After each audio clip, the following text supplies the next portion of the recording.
Bandiraɓe jaam wale mon altine 13 lewru mboyi hitande ujune 2023 en garti e welede Allah yurnade jayndeji men no piniri e nder leydi Sénégal. Puɗɗortoɗen noon ko jayde l'observateur arti e kuccodiral ngal ɓe mbaddi Oumar Sarr mo ganduɗa hoorema ko ministre des mines et de la géologie mo leydi Sénégal. Kanko Oumar Sarr noon o arti haala gasgol kanŋe e nder leydi Sénégal o holliti kay e oɗo saaha kanŋe kewɗo nanni milliard uji e bogne mbo leydi Sénégal. O holliti kay ko ina tolno e million ngaji 5 métre cube irtama e nder leydi ndi, ɗum ko hakkude ujune 221 e ujune 222. kono kadi kanko Oumar Sarr e nder jayne nde o arti jokkodiral gongal hakkude makko e Abdoulaye Wade kañum e Karim Wade.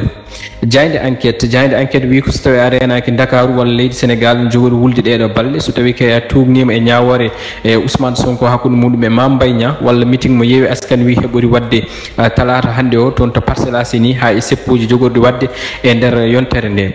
Walf Quotidien kañum arti wi hollirde ko mawɗo leydi Sénégal ɓe mbi Macky Sall ɓeydimo yonnude nate muɗum saabu o addi haralleɓe on fannu taw ko jeeyaɓe toon to leydi France. ɗum ko Walf Quotidien wi noon. Sud Quotidien kañum arti koye Ismaïla Madior Fall mo ganduɗa hoorema ko jagorgal kalfinagal ñawoje nder leydi Sénégal. omo tawe e nder jayde Sud Quotidien kanko Ismaïla Madior Fall noon o haali haala dossier ji mawɗi ko fati 3e mandat walla caɗele joytiɗen ha e gartam gonɗam hen, kono kadi o arti e holko laamu walla lawol yamiri to banggue seppo. yande yorbi kañum rokki konngol ko biyeteɗo Abbas Fall mo ganduɗa hoorema ko député jeeyaɗo e landa Pastef. kanko Abbas Fall noon holliti tigui laamu Sénégal wondi tan oɗo saaha ko kulol faade e landa mabɓe kamɓe Pastef kay e hoorejo mabɓe hono Ousmane Sonko. kono Abbas Fall arti kadi e caɗele binditagol gam wawde jeeyde sumgoji leydi Sénégal. o holliti e nder jayde nde wonde laamu Sénégal e oɗo saaha yiiɗa sukaɓeɓe o bindoto saabu eɓe gandi ko ɓuuri hewde sukaɓeɓe gondani mabɓe. o holliti kay o saaha noon kamɓe Pastef ɓe dirani ɓe ɓosani to ɓe gonnoɗo woni gatsa. jayde Basbi kañum arti koye haala Ismaïla Madior Fall ko fate bawgol wallude Khalifa Sall e Karim Wade jeeyde sumgoji garoji. o wi ɗum koye juuɗe mawɗo leydi woni walla waɗe eɓɓore nawe toon to suudu sarɗiji leydi Sénégal, kono kadi ko maɓe ɗum toɗɗiɓe kollir yidde mon e ko fati e ɗum ɗon.